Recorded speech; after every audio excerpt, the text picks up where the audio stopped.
Welcome to But it was aliens!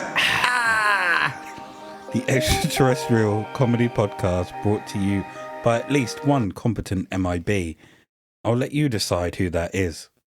The other one is really, really, really tall. Could be going about that two different ways. Each and every other week, we bring you the truth about what extraterrestrial shenanigans and tomfoolery have occurred and are occurring within our stars and beyond. I'm tall in certain parts of the world. You're tall everywhere. You're the tallest man. Especially in the children's section. Why is there Dr. Evil in the research notes? What have you got coming up? Nothing. You'll also find you say you're tall. Well, I don't, in fact. Didn't your Never daughter do I call say you that. short the other week? Didn't you say it and she repeated it? No, she said it first. No, I I don't think she did. Clarified it, and then she said it. She didn't say short to begin with. She did. Never has she said that. Daddy's short. Yes, Daddy is short. It's definitely not what she said. It is. The year is 1970. It's not, is it? And we are in Sweet Paris. The Eiffel Tower, little caps. Love is in the air, but not in this Paris. As this is Paris, Illinois. Oh, American Paris. Late one afternoon, 22-year-old Terry Matthews was driving home through Paris, unaware that she was about to experience an event she would remember until the end of her days. This is ominous. The sun was setting off to her right, covering the sky in a warm glow of golden orange, the kind of scene that just makes you want to carry on driving past your destination. A phenomenon known as road fever. Then, everything changed. Had Terry been hit with road fever? In what felt like an instant, daylight was gone, and she suddenly found herself driving through darkness. Charlie Murphy! Is that what's tickling you? Photo of Charlie Murphy in your research notes. Darkness! Oh my. Has it been a long day, son? You can kind of tell the mood I was in while I was writing this. Darkness! Right in the He's middle. a habitual limestone. Right in the middle of a violent rainstorm. So intense that she could no longer see the road ahead. At the same time, she felt an invisible force tugging her car toward the side of the road, forcing her to grip the steering wheel tightly to keep the vehicle under control. Ooh, tractor beam. Then, everything changed once again. A bright flash illuminated the darkness. And moments later, the torrential rain began to subside. Although shaken and deeply confused, after collecting herself, she continued the drive home. Lost time, baby. It wasn't until she arrived home that she discovered something unsettling. Her husband, who had become increasingly worried, told her that it was nearly 10 p.m. Last time, baby. Terry had left work expecting to be home hours earlier, yet she had no memory of where the missing time had gone. More than 2 hours had seemingly vanished from her recollection. Bewildered and unable to explain what had happened, she was left wondering what had really occurred during her journey home. This strange event prompted Terry, in the months and years that followed, to begin keeping a journal to document every unusual experience and fragmented memory she could recall. Her entries described vivid nightmares, so realistic that they often felt indistinguishable from reality. Recurring episodes of unexplained missing time and mysterious bruises, marks, and scars that appeared on her body without any obvious cause. During this same period, Terry also reported witnessing several unidentified flying objects. As these experiences accumulated, she became convinced they were connected. Gradually, she came to believe that she had been abducted, by extraterrestrials, and that the abductions had occurred more than once. More than once. More than once. This is where you need some hypnotic regression with Dr. Leo Fartsprinkle stepping in. Now what I want you to do for me is to picture a UFO and getting taken into the UFO. Now sleep. Tell me what comes to your mind. No influence whatsoever.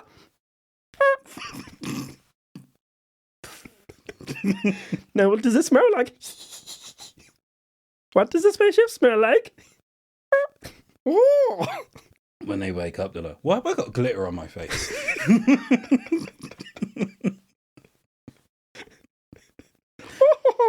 This is a prime candidate for some hypnotic regression. But we've only got one incident, and she's experiencing several in her recollection, her nighttime recollections. In her journals. Is it because she's writing about it over and over? She's adding to the memory? Is it because she's reliving the one event that it's becoming more and more in her mind when it was just one?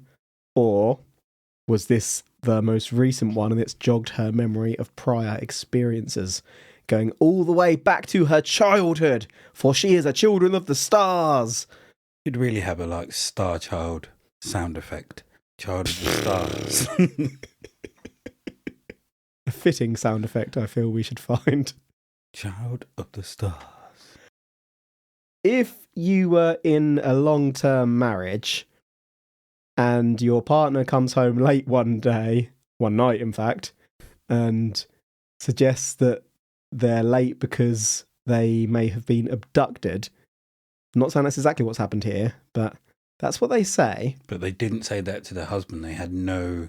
That's what I'm saying. I'm hypothetical question based on this. I'm not saying that's what she said. Obviously, she's not realising she had missing time until he's told her, but...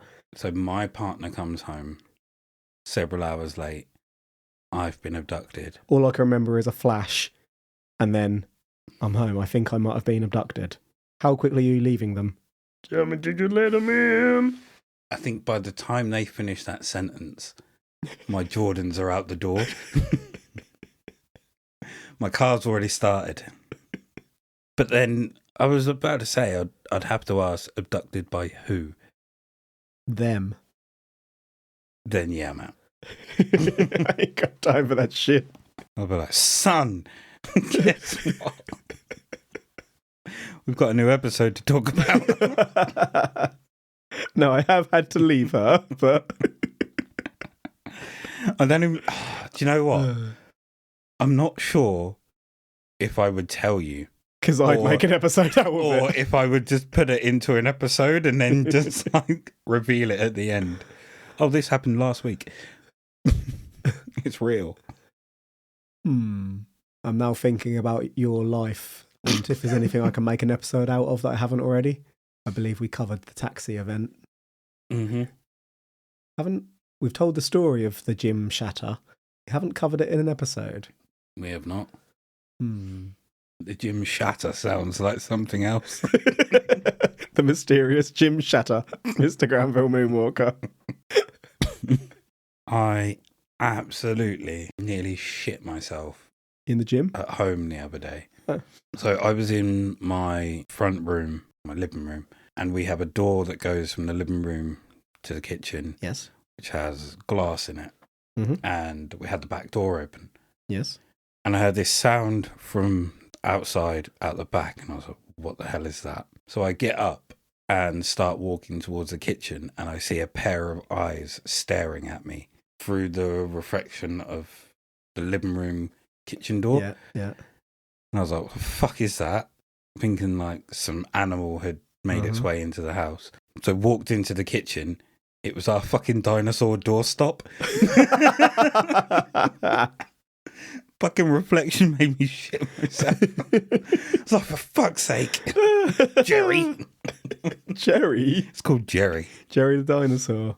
And it was just the neighbours out the back. That's all it was. Or maybe it was Jerry. Maybe. Haunted doorstops. Bank that.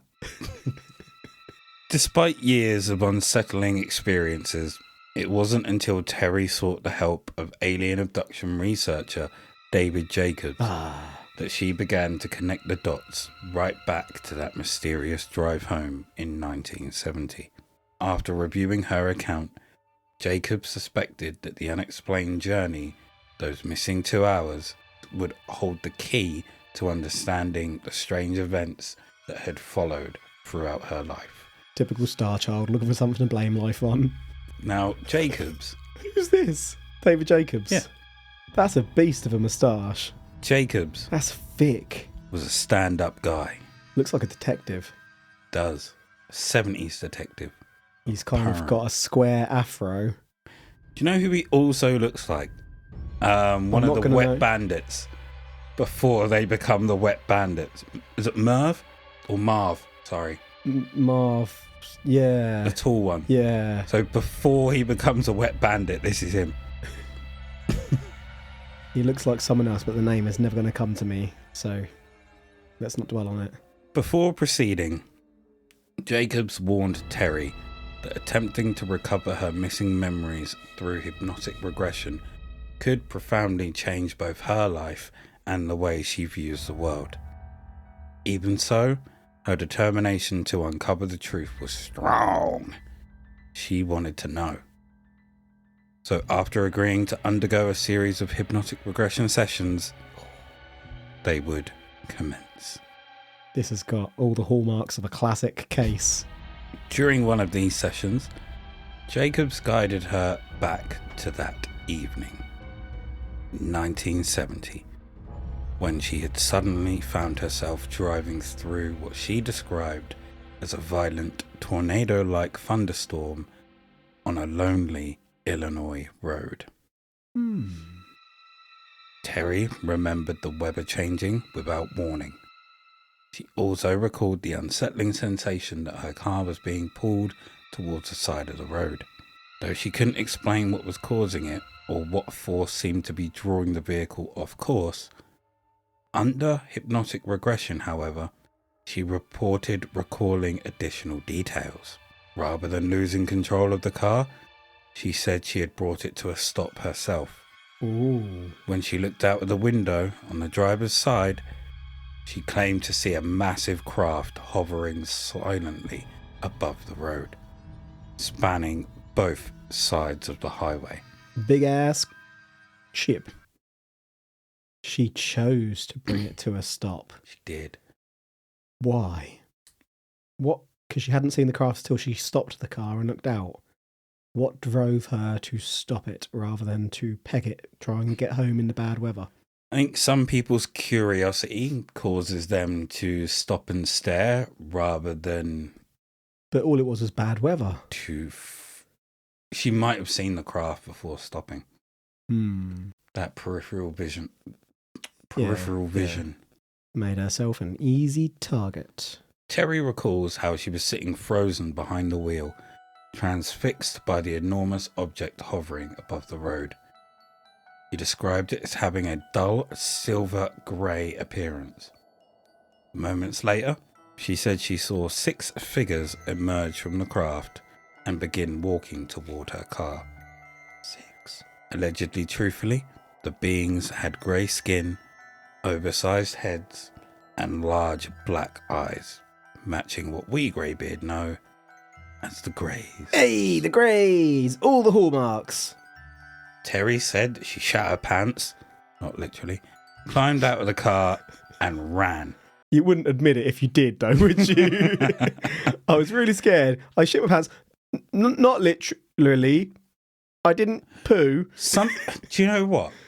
I think if you left that information in, it could make a case way more believable. I was so scared. I was so literally scared to shit pooed. myself. Does that happen? Like, say you don't need a poo, you've recently been, but you get really scared. Could you just poo yourself out of fear? People piss themselves out of fear, so it wouldn't shock me that scientifically plausible you could shit yourself through fear. You see a bear. Oh my god! Bear's like, I don't want none of that. Scares them off. Maybe loud. Maybe it's a defense mechanism. I shit out myself.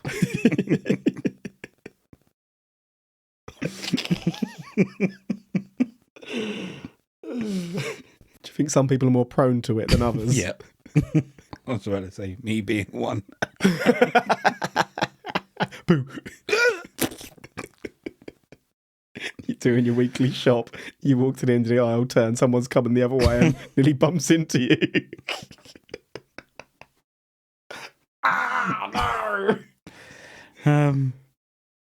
Trying to think To the wipe section. I think I've scared someone before that they've farted. But you don't know at that point if they were already like trying not to fart. They didn't want to make a scene in public. And then you just make them like, ah!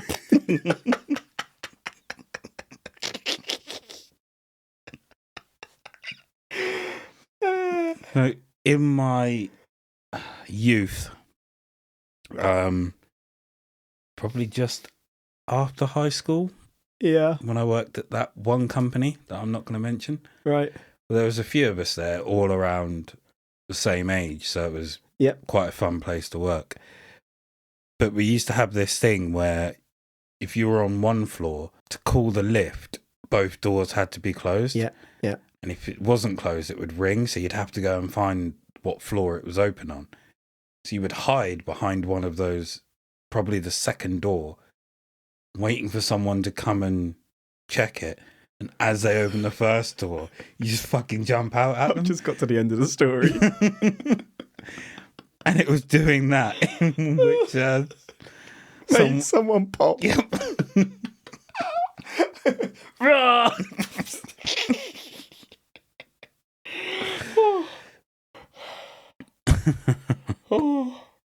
Good times. That's some good times. So Terry remembered that whilst running, she desperately wanted to scream, but found herself unable to make a sound. Scream. We know, Terry. We're onto you. It's okay. We're all friends here. This is something that we've heard of before, like a soundproof bubble. Or she was so shit scared that she couldn't scream. And I've had that before. It's fucking horrible. When I was 10... Oh, that's no fun. I was hoping you were going to be an adult so I could pick fun at it. I got chased down the road by a dog. Mm-hmm. And was absolutely terrified but couldn't scream. Yeah. And then I managed to leg it into a garden and climb up on someone's shed. And then the dog went off. I got chased by an Alsatian once in the park around the back of my parents. It was a very conflicting time for me because then I was petrified of dogs but also really liked dogs. So I'd like go to stroke dogs that I'd see, but my heart would be racing at the same time. Mixed emotions. I really like the dog, but I'm also cacking it. The only thought she could focus on, she later recalled, was that she had to get away. The memories pulled from the regression. She claims a brilliant light from the craft engulfed her, and in an instant, the world around her seemed to change once again. According to her memories, Terry later reported under hypnotic regression, she suddenly found herself inside a brilliantly lit room with the mysterious beings, believing she was now on board the craft. She was instructed to remove her clothing and jewellery, including get slabbed. Her wedding ring, although she felt embarrassed and did not want to comply. She said she experienced an overwhelming inability to resist their commands. Now suck your finger.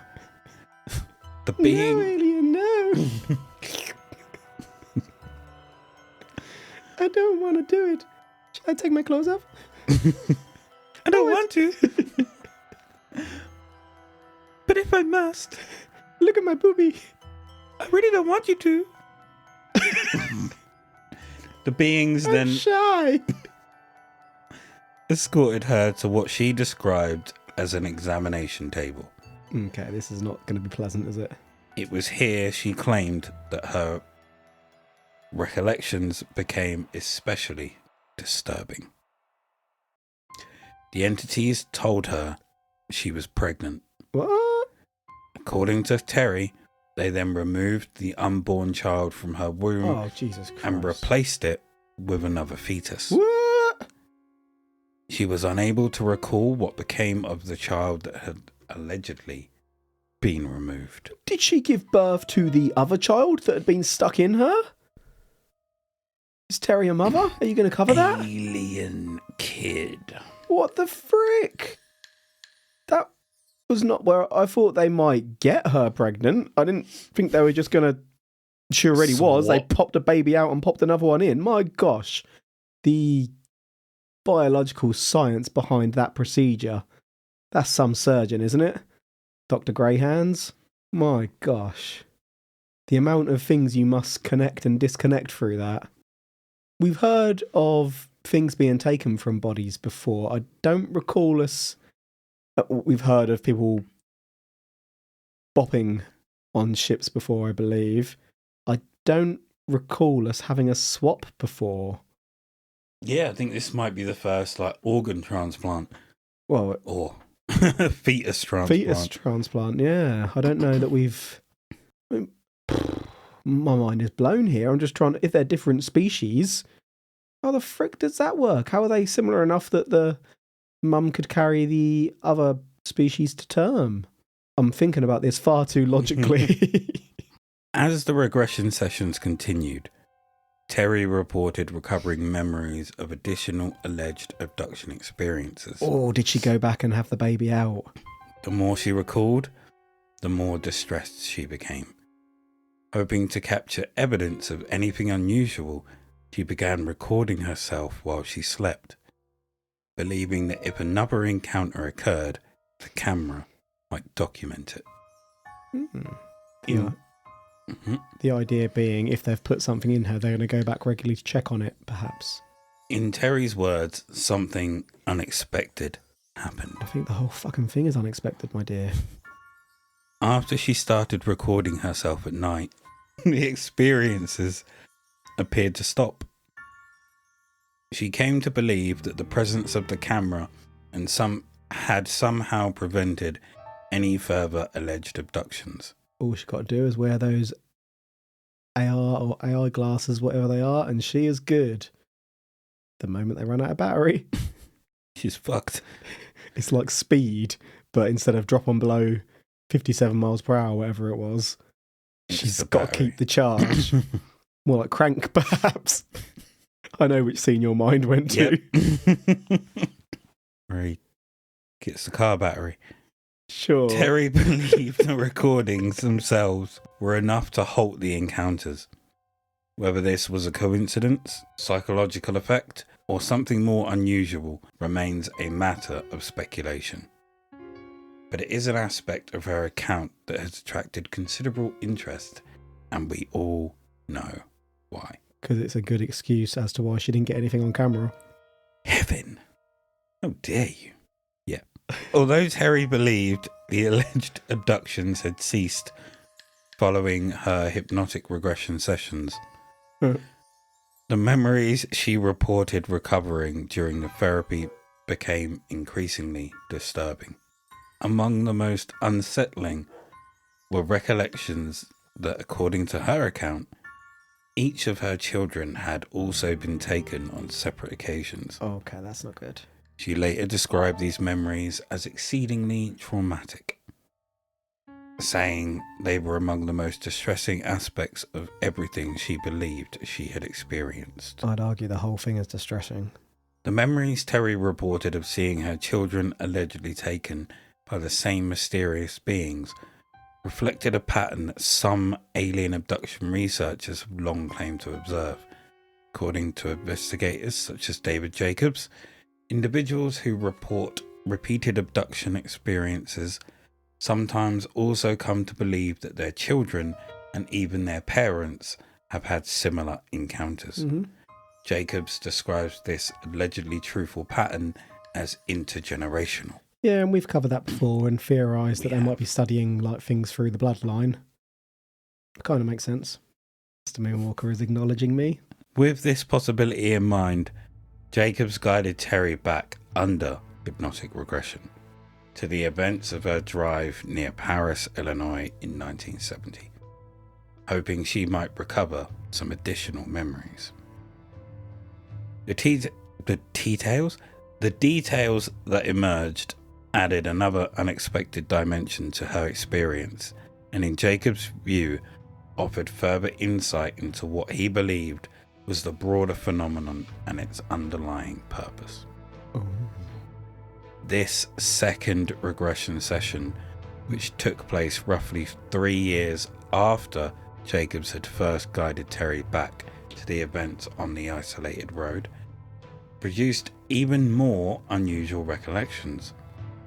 This time, in addition to the large-eyed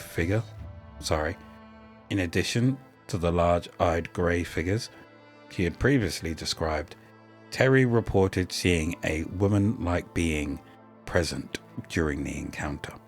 Under hypnosis, Terry recalled that the woman doesn't look normal, and that her eyes appeared to be unusually large. She later described the figure as a hybrid, saying that she looked strange and angry. According to Terry's account, the woman was holding what appeared to be a human baby. They did a swap it, baby. Terry then recalled looking down and realizing she was also holding a baby. Baby. Sweet baby. Did they do a swap it back? I got to save my baby. Terry says that the woman must have put the baby in her arms.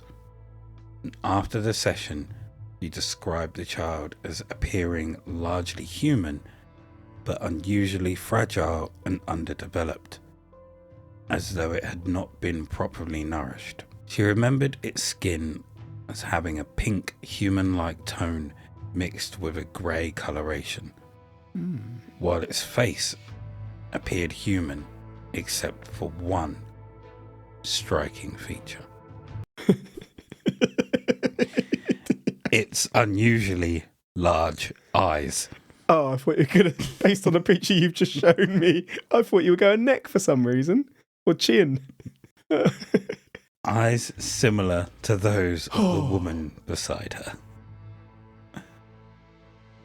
Perhaps one of the most striking details Terry recalled was the unusual behaviour of the baby she said she had encountered. Sweet baby. Although she believed the child was only 1 or 2 months old, having been presented to her wrapped in a blanket, as a newborn would typically be, she said there was something different about its appearance and demeanour. When she looked into its eyes, Terry described them as wise, seeming far more aware and knowing than those of any ordinary human infant. How could that happen? This baby's lived. Did it have... It's had a week. One hell of a week. Did... Like where they swapped them over, does the other species have some sort of special line that goes into the brain to pass down things Knowledge that are coded in DNA? Yeah. They know everything that has happened up until that point already. What if babies do, in general, they just can't communicate it? But as their mind develops the ability to communicate, They lose it. that part of the mind is taken over. Yeah. Babies are geniuses. Baby. Sweet baby. Babies Baby. would instinctively curl into the person holding them, seeking comfort and support. How do they know, see?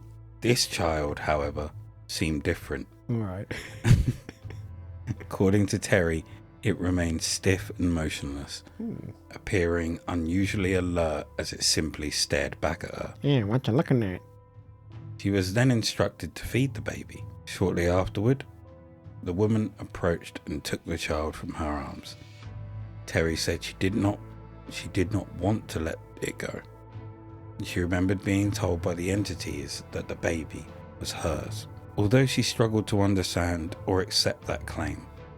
When the baby was taken away, she described experiencing an overwhelming sense of loss. She compared the emotion to the grief any parent might feel when being separated from their child, recalling that the pain and sadness she felt were incredibly profound. Did she get the other one back?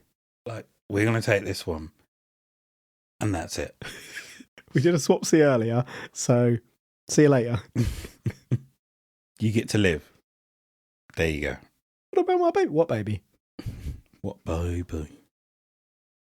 Terry later shared her own perspective on what she believed was an alleged alien-human hybridization program. Well, that certainly sounds like it.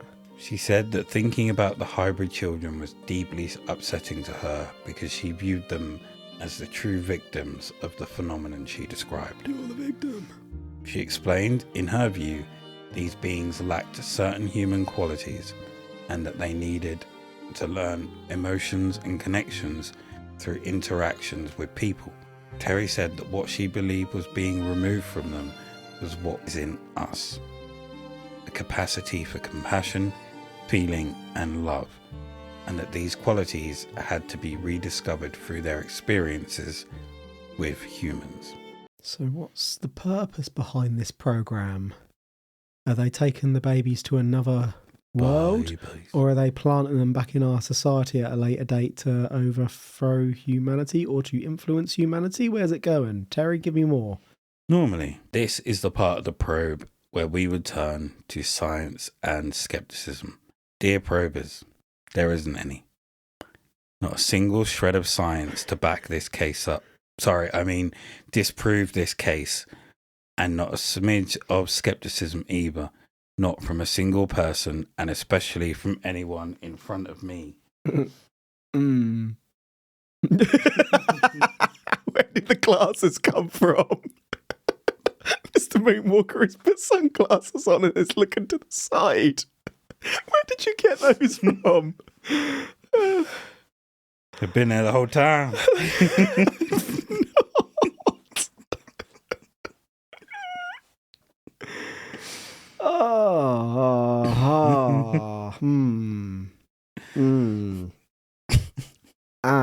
No one in front of me.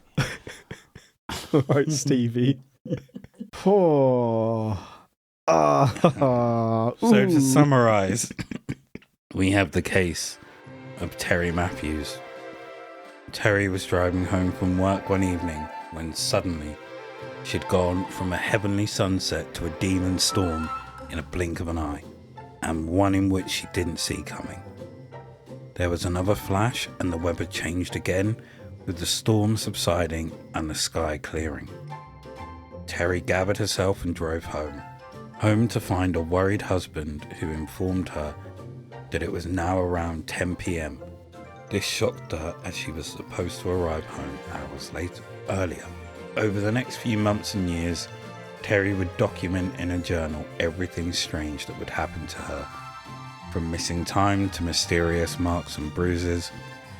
After a while, this got a little too much, so Terry would seek to get some answers from a UFO researcher, a researcher named David Jacobs, a stand-up man who would explain what could happen following hypnotic regression.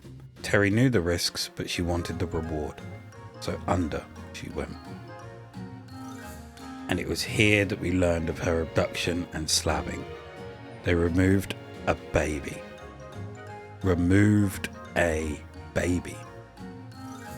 In another therapy session, we heard how she met a female alien that was holding a baby. That looked human, and that Terry was given a baby to hold. Looked human, but had big eyes. Big, wise eyes. Whose eyes are these in the research note? Who would you say is wise? Gandalf. There you go. I was about to say, what's the first person who comes to mind when you think wise? But, what was his name? Christopher Lee, the guy who used to play Dracula all the time. They'd occasionally zoom in on his eyes in old Dracula movies, and it looks a bit like that as well. But you're correct. Baby. Gandalf. Baby. She was told that this baby was hers, and then when they took it away, she felt sadness, like any parent would.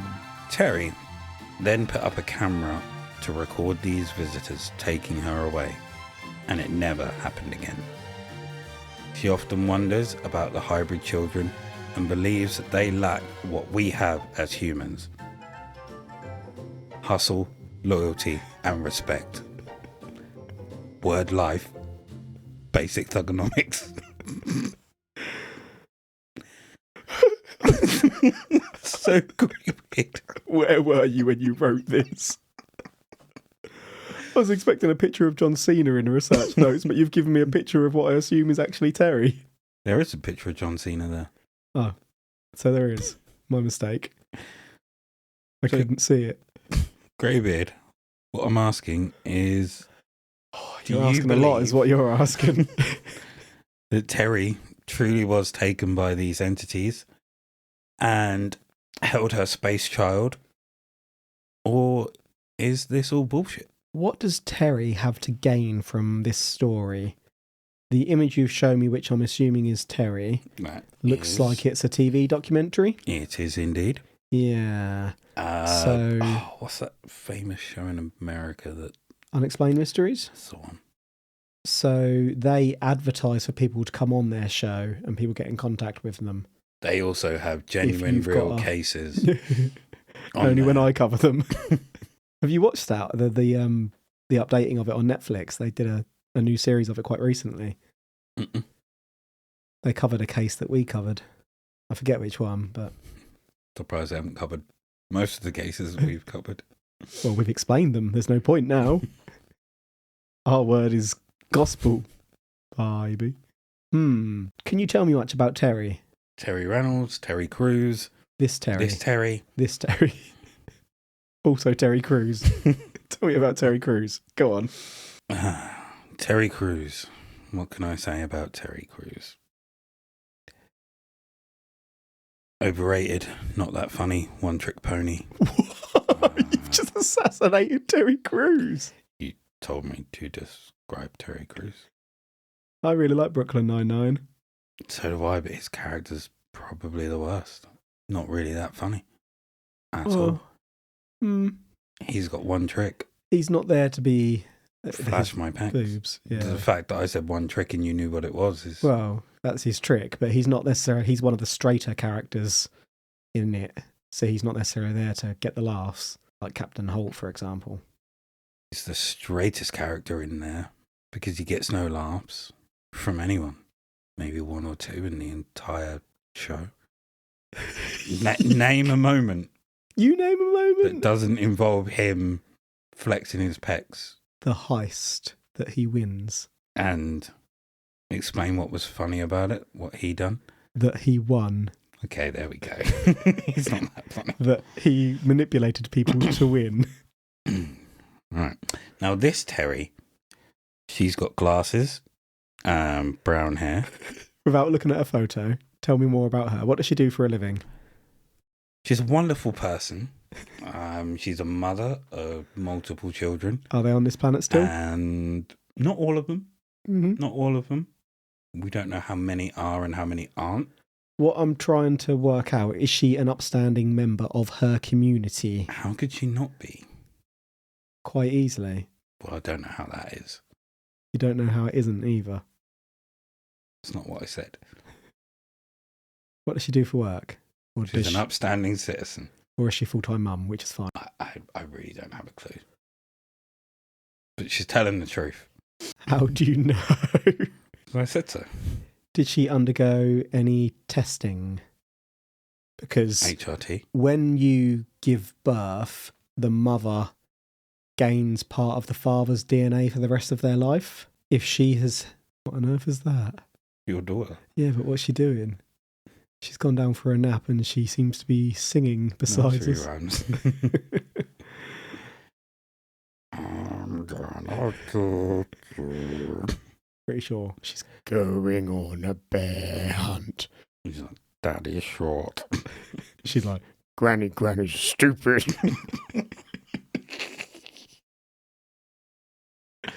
I've lost my trail of thought. Don't know about you. We believe Terry. Well, have they tested her to see if there's any DNA of other species in her? Not that we're aware of. All right. I'm not saying it was aliens. Strung that out, didn't we? Yeah, it's not aliens, is it? It's really not. You were defending it pretty hard for a moment, but you were never on board, were you? The first thing that came to mind with the storm and her car being like pulled to the side was aquaplaning. Oh, yeah. It's just like, car's aquaplaning, therefore it's pulling to the side. What's that thing called? Road fever. Fever, yeah. Do you get that often? Yes. Is it influenced by the type of car you drive? I'm completely off topic, but I just wondered whether... No. Because if you drive a real banger, do you want to keep driving it? Which of my old cars would you describe as a banger? I didn't mean you personally, I meant in general. I know, but of my cars, would you describe any of them as a banger? Because I've experienced it in all of them. What was your first car? Audi A3. You've never really had a slow car, have you? Like a real slow car? No. No, I have not. Yeah, I don't think this question is going to help you. To be fair, it's not always when I'm going fast. It generally depends on the time of day.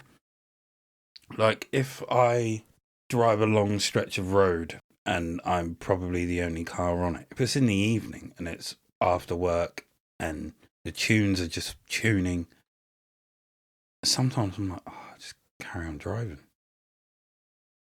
Or sometimes... I like to drive when there's no one on the road. Christmas Day is beautiful to drive. Love driving on Christmas Day. Best day of the year.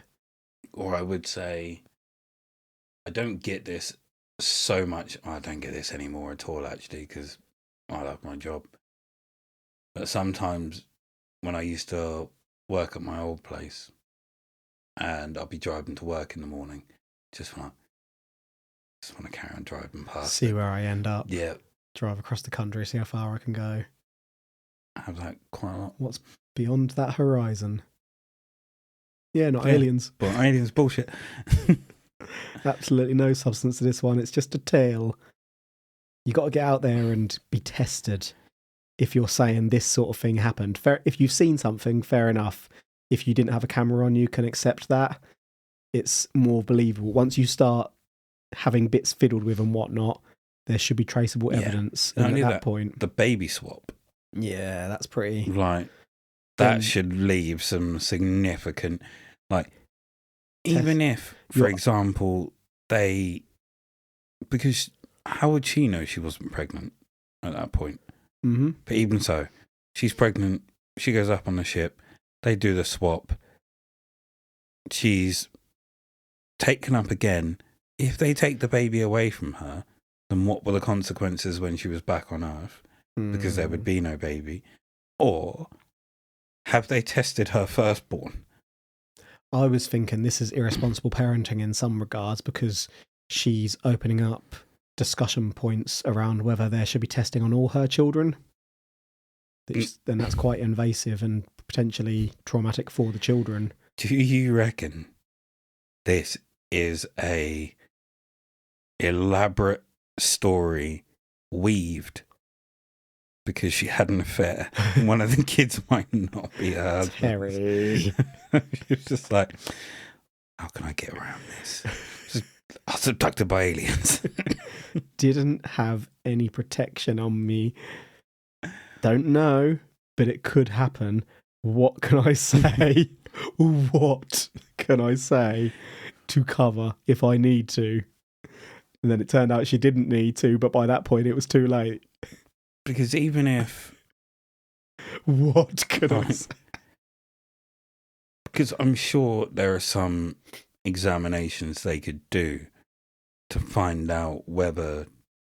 Because some form of surgery would have had to have been done for the baby to be removed. If they've chopped her open put back in. So absolutely. Where are the marks? Be some evidence there. Where are the marks, Terry? Yeah. Show us your womb. Sorry.